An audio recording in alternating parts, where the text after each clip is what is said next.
Good morning everyone. कैसे हैं आप सभी? आई एम श्योर आप सभी लोग अच्छे होंगे। मैं निकिता चौधरी स्वागत करती हूँ आप सभी का हमारे एग्जाम जर्नी परिवार में। आज है 19 जून, तो देख लेते हैं 19 जून के कुछ इंपॉर्टेंट क्वेश्चंस। हमारा फर्स्ट क्वेश्चन है, सिद्धेश साकोरे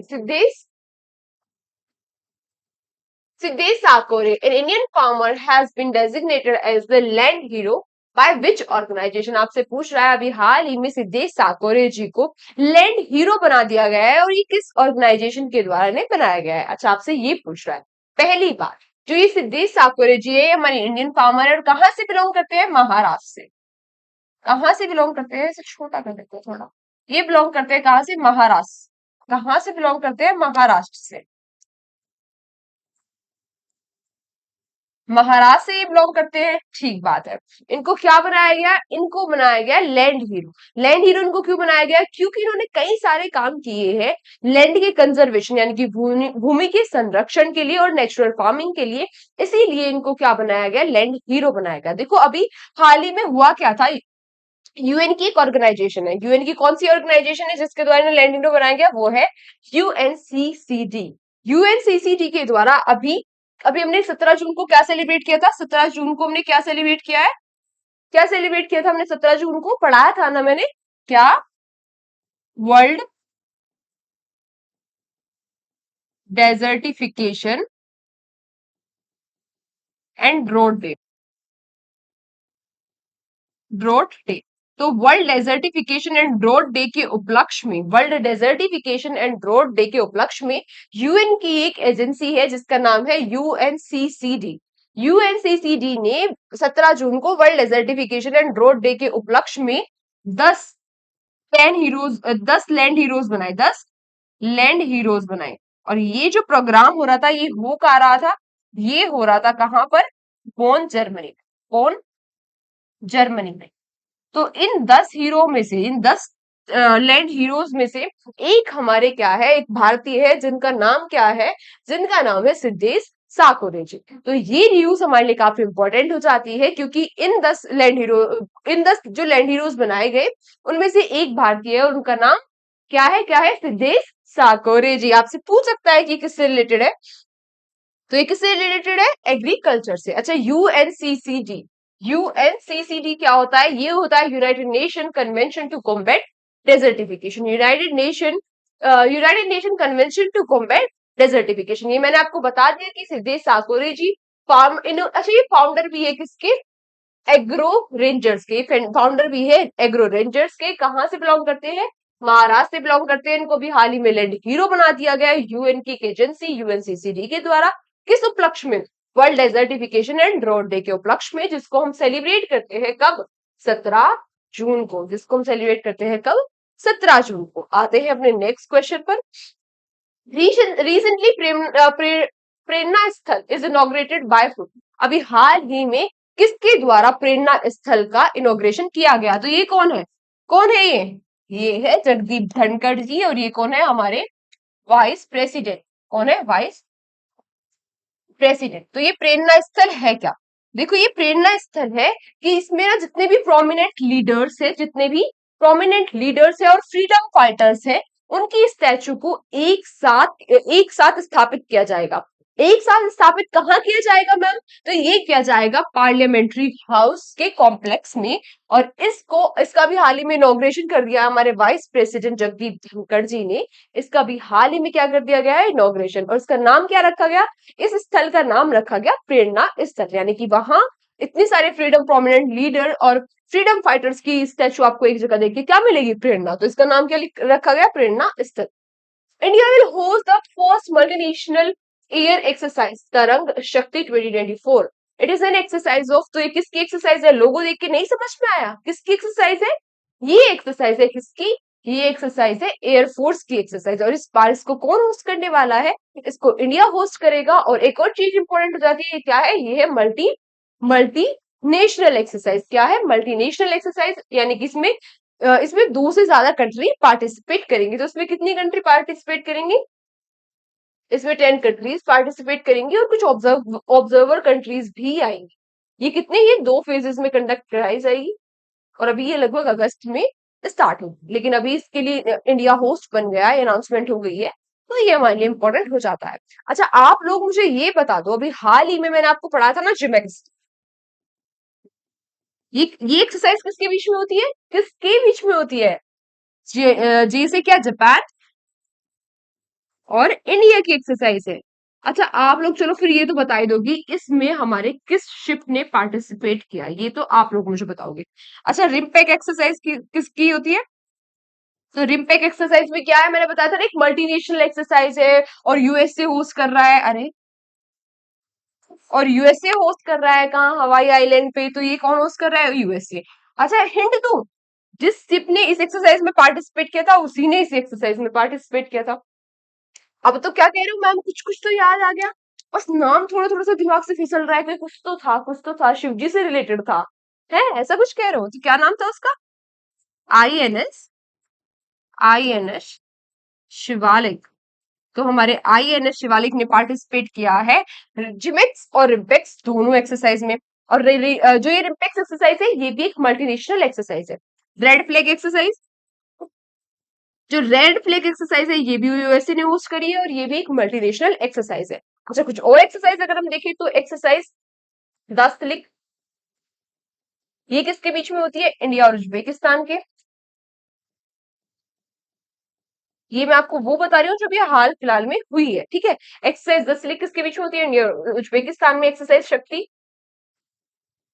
ये किसके बीच में होती है, इंडिया और फ्रांस के। और अभी कुछ ही दिनों पहले एक्सरसाइज दोस्ती भी हुई थी, ये किसके बीच में हुई थी, ये हुई थी इंडिया, ये ट्राइलेटरल एक्सरसाइज है, मालदीव्स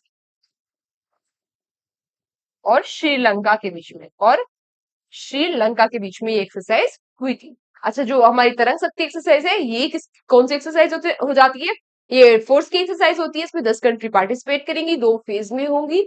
और क्या है, ये एक मल्टीनेशनल एक्सरसाइज है, 10 कंट्री पार्टिसिपेट करेंगी तो मल्टीनेशनल।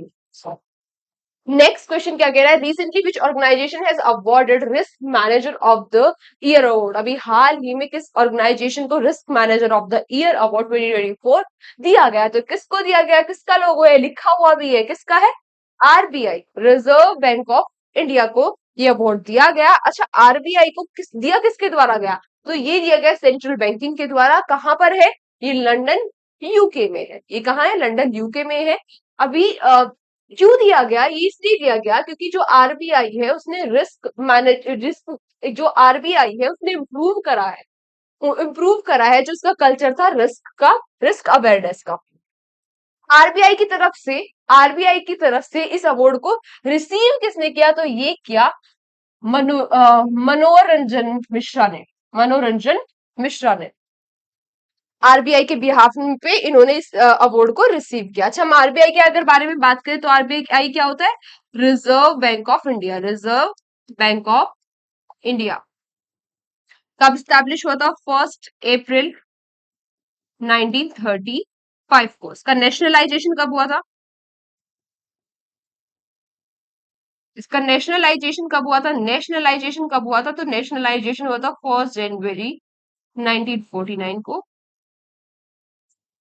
फिर अब आरबीआई के जो गवर्नर है वो कौन है, वो कौन है, शक्तिकांत दास जी, शक्तिकांत दास जी, और ये आरबीआई के 25th गवर्नर है। आरबीआई के फर्स्ट इंडियन गवर्नर कौन है, इंडियन गवर्नर कौन है, ये कौन थे, सीडी देशमुख जी, देशमुख जी। किस कमीशन के द्वारा आरबीआई बनाया गया था, तो ये हिल्टन यंग कमीशन के द्वारा बनाया गया था, हिल्टन यंग कमीशन के द्वारा बनाया गया था। तो ये कुछ चीजें हो जाती है आरबीआई से रिलेटेड इंपॉर्टेंट, जो आपको याद होनी ही चाहिए, ठीक है। अच्छा, ये जो मनोरंजन मिश्रा जी है, मनोहर रंजन मिश्रा जी क्या है, एग्जीक्यूटिव डायरेक्टर है, कहाँ के, आरबीआई के, और आरबीआई के बिहाफ पे इन्होंने इस अवार्ड को रिसीव किया है। नेक्स्ट क्वेश्चन क्या कह रहा है, recently which state has inaugurated जनता जनता भवन सोलर प्रोजेक्ट। अभी हाल ही में जनता भवन सोलर प्रोजेक्ट किसने लॉन्च किया है, तो ये किसने कर दिया है, ये उसी स्टेट ने कर दिया है जिसने कौन सी मुख्यमंत्री निजुत मोइना योजना लॉन्च करी थी, वो किसने करी थी, असम ने।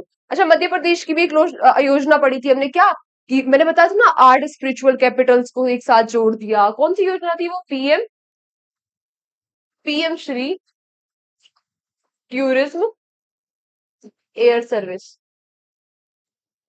By air. अपनी आठ सिटीज को इन्होंने बाई एयर जोड़ दिया। अच्छा, असम की और कौन सी योजना थी? मुख्यमंत्री निजुत मोइना योजना,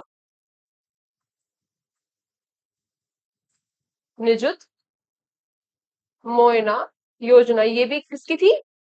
ये भी किसकी थी? असम की थी।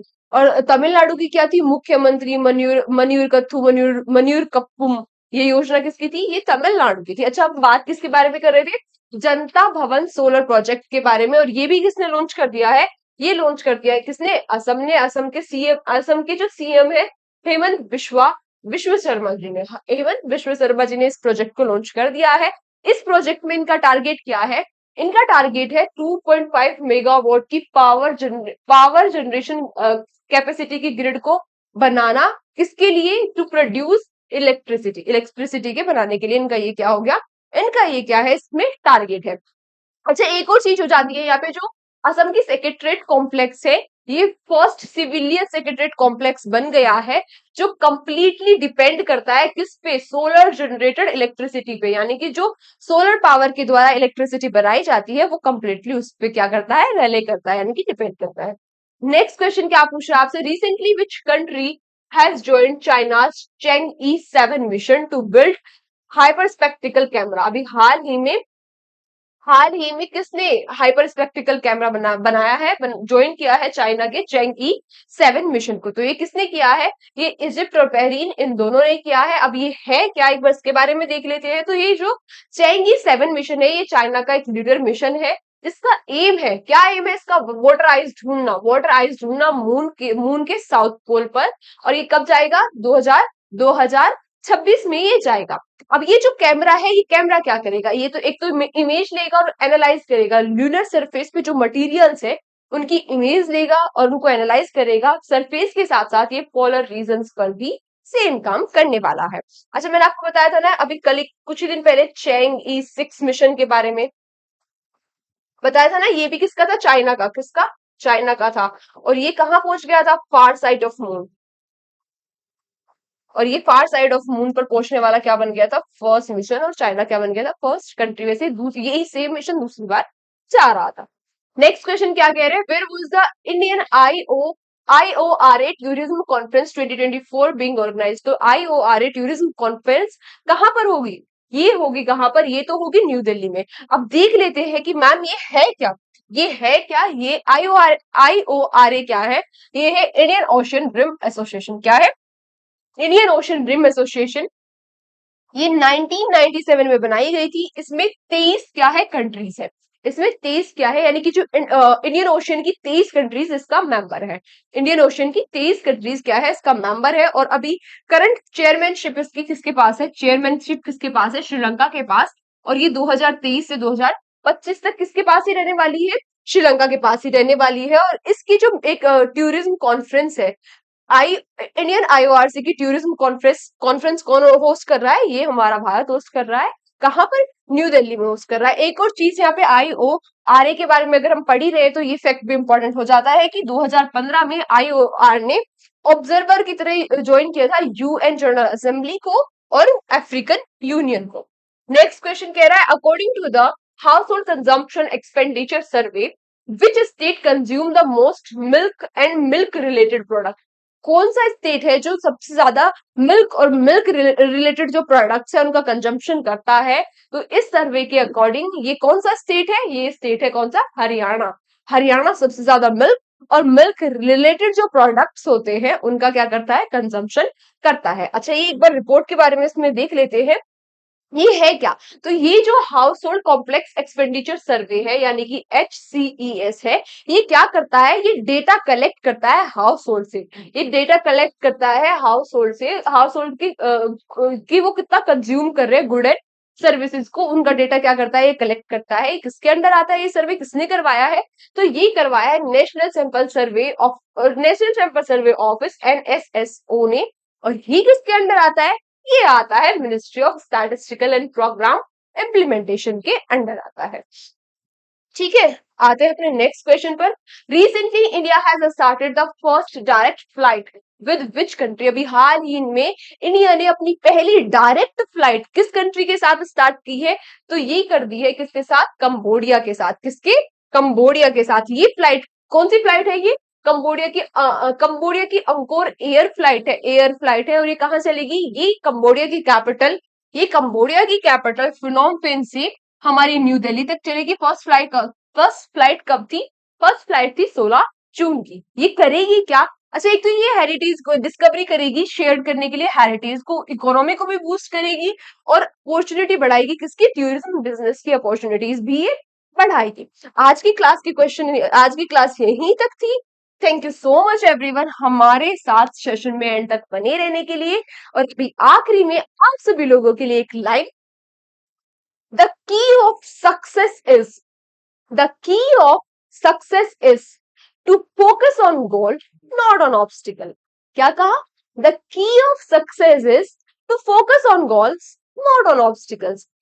अगर सक्सेसफुल होने का मंत्र क्या है कि आपको जहां जाना है उस गोल के बारे में सोचो, उस गोल को देखो, उस गोल पर अपना ध्यान रखो। ऑब्स्टिकल्स तो आते ही रहेंगे और अगर ऑब्स्टिकल्स पर फोकस करोगे तो गोल तक कैसे पहुंचोगे, है ना? अगर ऑब्स्टिकल्स नहीं आ रहे हैं इसका मतलब आपने क्या ले लिया है? रॉन्ग पाथ ले लिया है, आप गलत साइड जा रहे हो। ऑब्स्टिकल अगर आप सीधे अपने सही रास्ते पे जा रहे हो तो देखो ऑब्स्टिकल्स तो आएंगे। तो फोकस कहाँ रखना है? अपने गोल पर, अपने डेस्टिनेशन पर, जहां पहुंचना है वहां फोकस रखना है ना? तो आज की क्लास को हम यहीं तक रखते हैं। अपना ध्यान रखिए, अपने बड़ों का सम्मान कीजिए, छोटों से प्यार कीजिए। जय हिंद, जय भारत।